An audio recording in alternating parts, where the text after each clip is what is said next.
We're here to look at an extraordinary car today. It's a Italian supercar. It's a DeTomaso Pantera. It's a 1972. Let's walk around, look at this baby. As you can tell, the car has beautiful black paint on it. The lines are real nice. The gaps and everything on the hood and the doors are perfect. Somebody spent a tremendous amount of time in the car. All the panels very flat. As you look at the lower half of the car, you can see DeTomaso in flat black and jet black. Very nice. As we walk around, we can see it's got Italian wheels on it. Those are the factory DeTomaso racing rims. They're 15 by 10 on the back, 15 by 8 on the front. And for tires, we have Mickey Thompson racing tires on it. Very nice. As you come around the back of the car, you can see we have a rally stripe on the back of the car. It's a very nice touch.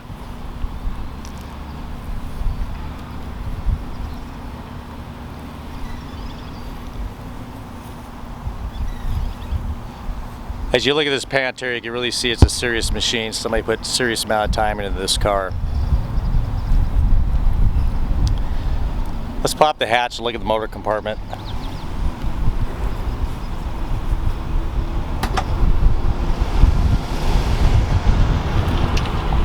As you can tell, it's breathtaking. Who puts artwork in the engine bay? This car is absolutely incredible. It has a bottle of wine and wine glasses laying in grapes. It has Italian cross done in 3D with 24 karat gold. It's laying in roses. It has a gold goblet. The car is absolutely beautiful. The car retains the original 351 Cleveland Super Cobra Jet 4-bolt main motor.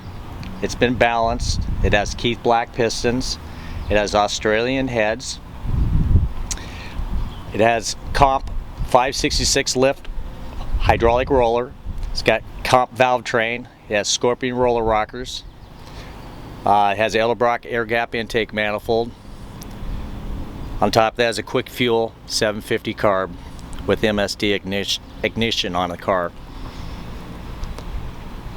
Now when it comes to the ZF transmission, it's all been rebuilt. It has aluminum flywheel.